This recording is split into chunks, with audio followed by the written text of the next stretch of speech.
Order, honorable members.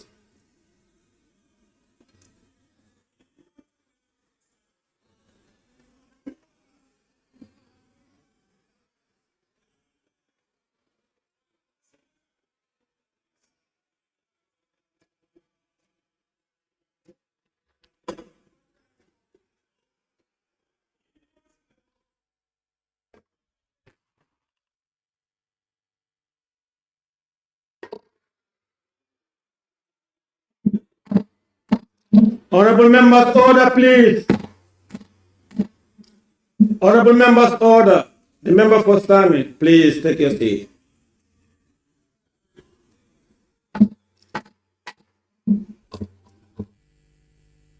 Honorable members, please order. And I hope our colleague, the members from Tabasanjal as well as Combo East will welcome their comrade, the member for Latikunda Savigny. Thank you. Clerk, you may proceed. Motion, Section 152(1) of the 1997 Constitution, as amended, and Orders 86(1) of the Standing Orders of the National Assembly, as laying of the estimate of revenue and expenditure of the Republic of the Gambia for the fiscal year 2026, beginning 1st January to 31st December 2026, both days inclusive, by the Honorable Minister for Finance and Economic Affairs. Honorable Minister for Finance and Economic Affairs, please move to the podium.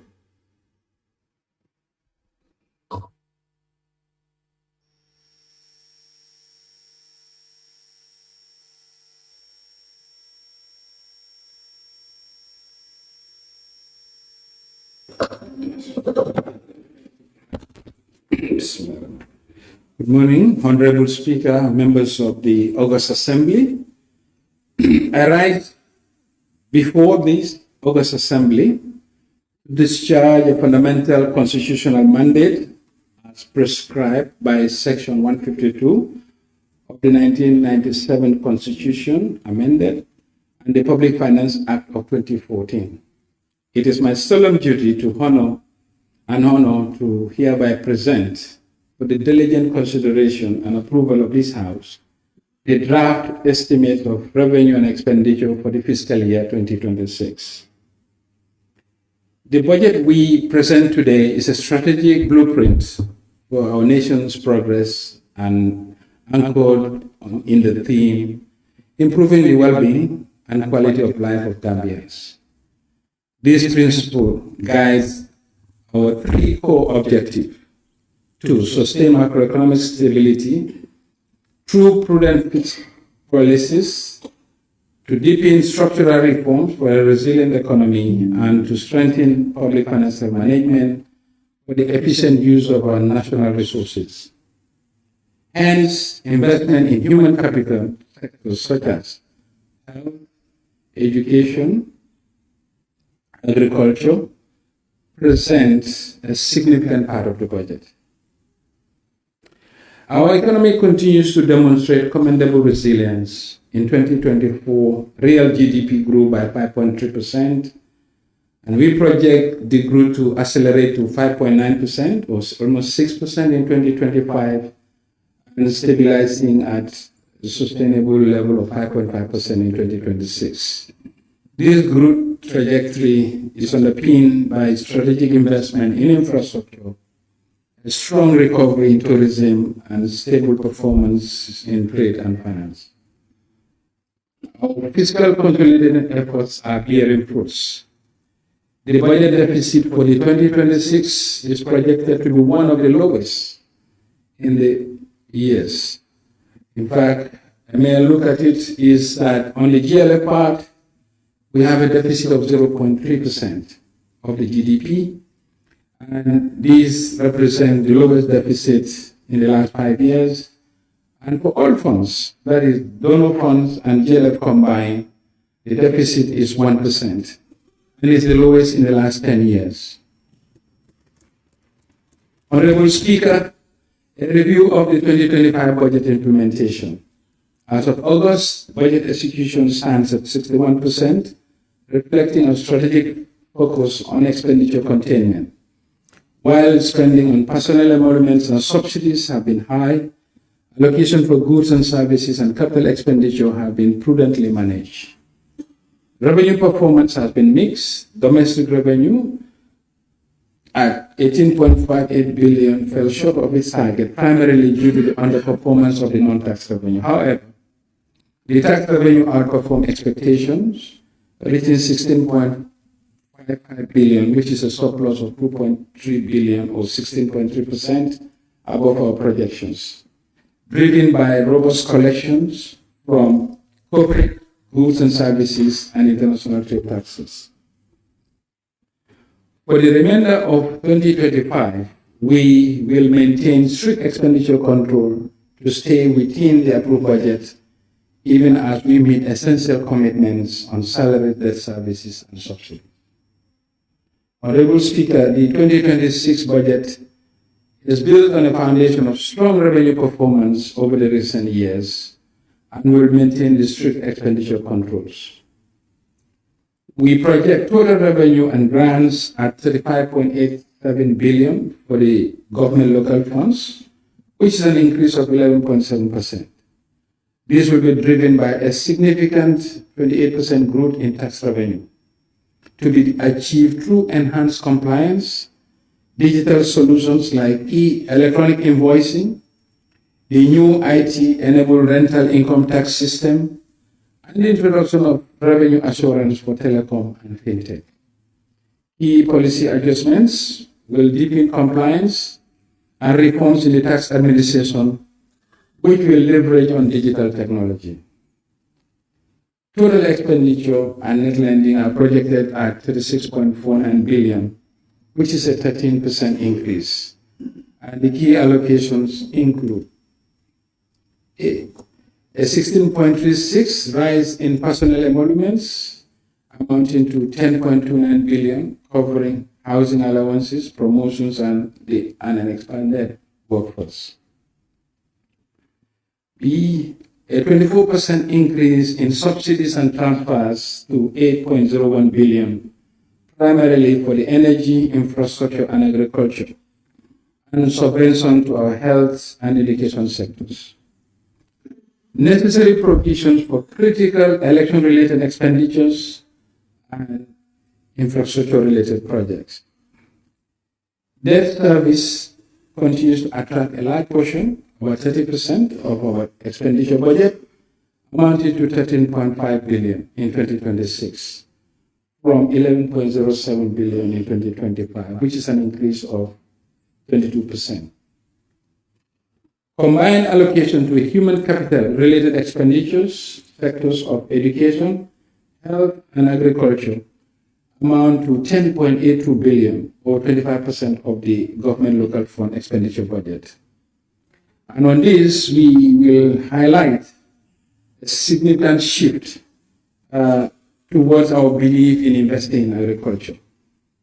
Agriculture attract an increase of 84% in 2026 from 2025, having an allocation of 1.77 billion in 2026 budget from GLF. This is the largest allocation in the last 10 years, and our review of the budget of the previous years indicated that this allocation is the largest for the government local funding, and it's a commitment of the government to invest in agriculture, our farming community, and develop our resilience in food security. We are accelerating public financial management reforms. Our transitions to program-based budgeting is expanding to 15 pilot MDAs. This ensures every dollar is linked to tangible outcomes in our recovery-focused national development plan, shifting our focus from what money is spent on to what it can achieve. A key challenge remains public debt servicing, which is projected to rise to 13.5 billion in 2026, as mentioned above. We also face risks from global volatility and climate change. Our response is unequivocal. We will adhere to a concessional borrowing plan, strengthen expenditure controls, and rationalize subvented agencies to ensure maximum efficiency and impact for every public resources. Our borrowing is measured, and we are only borrowing concessional funding. We are not borrowing from external funding based on market borrowings. In conclusion, Honorable Speaker, we say that the 2026 budget is a deliberate and strategic blueprint to consolidate our economic gains, invest in our people, and build a more resilient and prosperous Gambia. Therefore, Honorable Speaker, I hereby formally lay upon the table of this August Assembly the draft estimates of revenue and expenditure for the fiscal year 2026, along with the accompanying appropriation bill. I commend these documents to the wisdom, consideration, and approval of the honorable members. I submit. Thank you very much.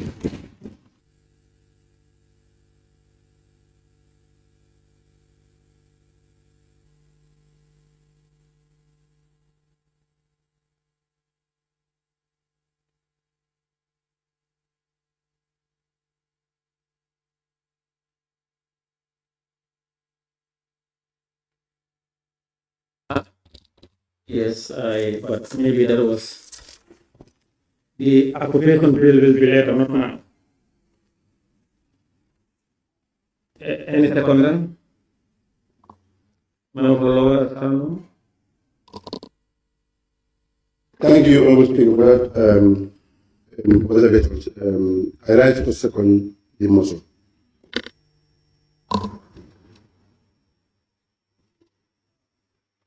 Honorable members, the estimates of revenue and expenditure is an important document. This pivotal moment not only marks a significant event in the fiscal calendar, but also sets the course for the economic trajectory of our nation.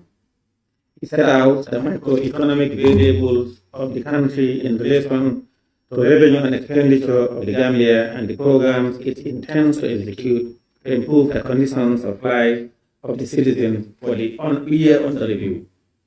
This is a momentous occasion, one that marks the continuation of our collective effort to ensure that the government's fiscal policies align with our aspirations as a nation. The annual budget is not merely a document. It is a roadmap to the future outlining how our nation will utilize its resources to achieve sustainable development, improve public services, and uplift the living standard of every Gambian. We are all aware that the global economic environment continues to present us with numerous challenges, from fluctuating commodity prices to the impact of climate change. In light of these challenges, it is more important that ever that we approach our budget process with fiscal discipline, strategic planning, and a sense of urgency to address the most pressing needs of our people. Our budgetary decisions must be driven by a commitment to enhance the quality of life for Gambians, reduce poverty, expand access to education and healthcare, create employment opportunities, and ensure that our infrastructure supports long-term economic growth. Honorable members, as we embark on reviewing and discussing the estimates presented by the Honorable Minister of Finance and Economic Affairs, let us do so with a depth of sense of accountability. It is therefore vital that we as lawmakers remain steadfast in our oversight role. Our duty is not only to scrutinize the allocation of resources, but also to ensure that these resources reach those who need them most, especially the most vulnerable among us. Honorable members, as we lay the groundwork for the 2026 fiscal year, let us remember that our shared goal is to create a Gambia where every citizen has the opportunity to thrive, where the government is accountable to the people, and where development is both inclusive and sustainable. In the spirit of transparency and accountability, I encourage all members of the Assembly to scrutinize the budget thoroughly, engage in constructive debate, and contribute their insight to ensure that the final budget reflects the collective wisdom of this Assembly.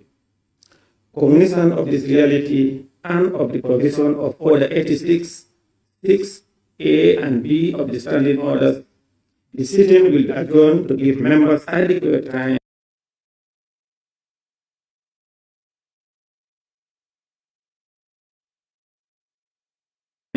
to review the document. Honorable members, ask for the approved agenda of this ordinary session. The Assembly Business Committee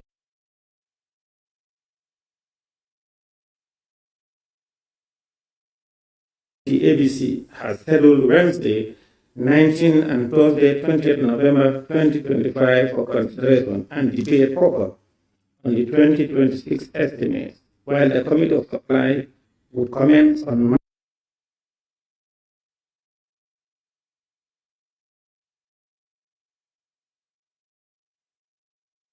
Monday, 24th and Tuesday, 25th November 2025.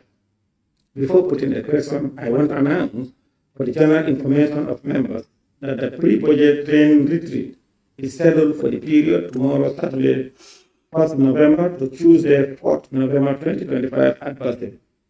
Accordingly, all honorable members are urged to thoroughly scrutinize and digest this very important document.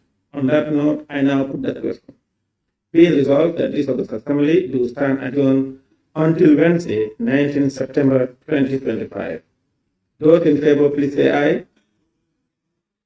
19 November 2025.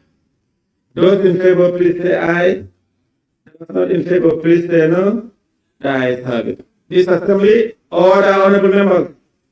This Assembly now stands adjourned until Wednesday, 19 November 2025 at 10 a.m.